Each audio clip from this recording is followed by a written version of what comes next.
Well, I think all of you have already understand the difference between convergent production and divergent production. But we are going to analyze a little deeper. Convergent thinking involves a lot of different intelligence. Although in the past it was considered that the best intelligence, and it was the only that the tests were measured, it was about some capacities that had to do with mathematical and linguistic areas. But nowadays we can say that convergent production involves many intelligence that are these ones you have in the picture. So we are going to analyze a bit each of one. The first one, verbal linguistic intelligence, goes together, and perhaps it sounds strange, but it works together with the logical mathematical intelligence. Perhaps you have the chance to prove how people, when it is very good at mathematical processes, it's also very good in syntacsis questions. At the end, it involves the ability to use the words or the number that are the same at the end for reading, writing, listening, speaking, or just to resolve some equation. You understand? Is that intelligence, that capacity to understand the structure and the relationship between different terms that can be numeric ones or can be terms in language terms, okay? So, for example, when we have to understand difficult subjects, the first of all, this skill starts to work because we divide in some parts, we make some hierarchy about the text, we divide in little parts. At the end, this is the same that when we do a matrix, you know, and we difference the different terms in the matrix in order to be operated. Next one, the logical mathematical intelligence, is, as we have said, is about to understand complex problems, that at the end is the same as complex sentences, and to conceptualize, you know, something that is abstract, we have to get down and to conceptualize the relationship between symbols, processes, and actions. That's the question. Very difficult, yeah. This type of intelligence asks questions. I think the first action and the fundamental one is to ask questions. To find the solution, but to find the solution you have first to ask questions. And at the end it reflects and think about how do I solve this problem. Okay. Next one is the visual spatial intelligence. It is very recent. It is recent skill, a recent capacity, and it has to do how you can imagine and modify things in your mind. How you understand the space-time where you are. It's very important to notice that in the last decade, these skills have improved because of the video games, because they develop these skills in children. For example, you can practice these kind of skills by drawing or by imagining the plan and the sections of the space where you are. Next one is the bodily kinesthetic intelligence. Well, it is not necessary to say that this intelligence was not considered until recent times. It has to do about movements and the way your body is in the space and how you coordinate your movements. I think all of you have some friends that have very problems with the balance among their body and the space they are involved, and they have some tics or they cannot move properly, or they are, you know, this is these skills that you feel that you are in balance with your space and your time and your body. Musical one is the next one. Musical intelligence, of course, involves a special sensibility, but all of us has it. You know, in the past, you know that, oh no, poor boy, it has nothing to do about music, because no, that's not true. Everybody can develop the musical skill. It has nothing to do if you sing well or not. That's a biological thing about your throat. It's the sense, it's the way you understand, you hear, you can understand the musical structures with the silence, with the speed, with, you know. It has to do with creative rhymes. For example, when you are studying, if you put if you create or you design a little melody, possibly when you want to memorize something or to repeat a question, you think about the music and then the sentence appears. You connect your musical melody with the words or with the numbers you have to learn.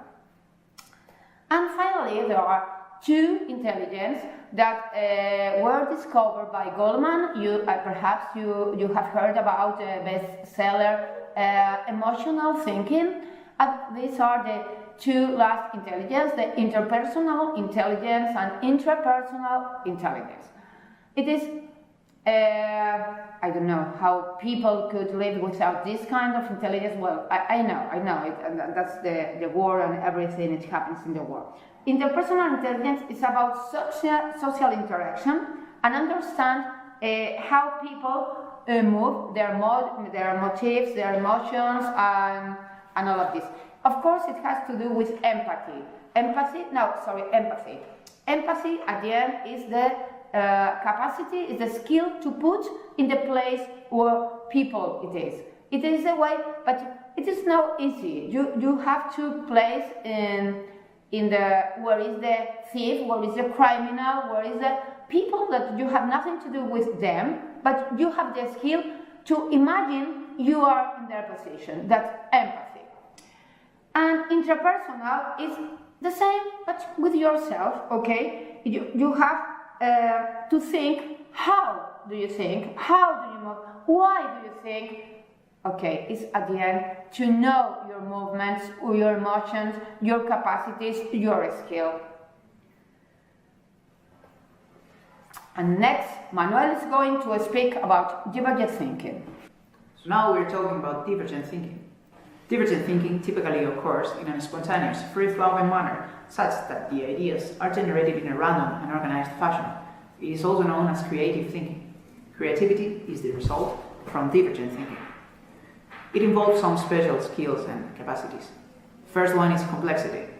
The capacity to conceptualize difficult, multifaceted, many-layered or intricate products or ideas. Curiosity. The personality characteristic of displaying, proving behaviors, searching, asking questions, learning to get more knowledge or information about something, and being able to go deeper into ideas. Fourth one is elaboration, which is the skill of adding to, building of, to embellish something, a product or an idea. Flexibility, the capacity of creating varied perceptions or categories wherefrom come a range of solutions of associated products. And imagination, the capability of dreaming up, inventing, or to think, to see, to conceptualize novel products or ideas. Indeed, it is to be original. We also have originality. We also have risk-taking. Risk-taking is the readiness to be courageous, daring, and adventuresome, to take risks or experiment with new things so as to stand apart. We also have techniques to stimulate divergent thinking. First one is brainstorming. The by all known brainstorming is a technique which involves generating a list of ideas in a creative and structured manner. The goal of brainstorming is to generate as many ideas as possible in a short period of time. The key in all the brainstorming is piggybacking, or usually using one idea to stimulate other ideas. During the brainstorming process, all ideas are recorded and no idea is disregarded or criticized.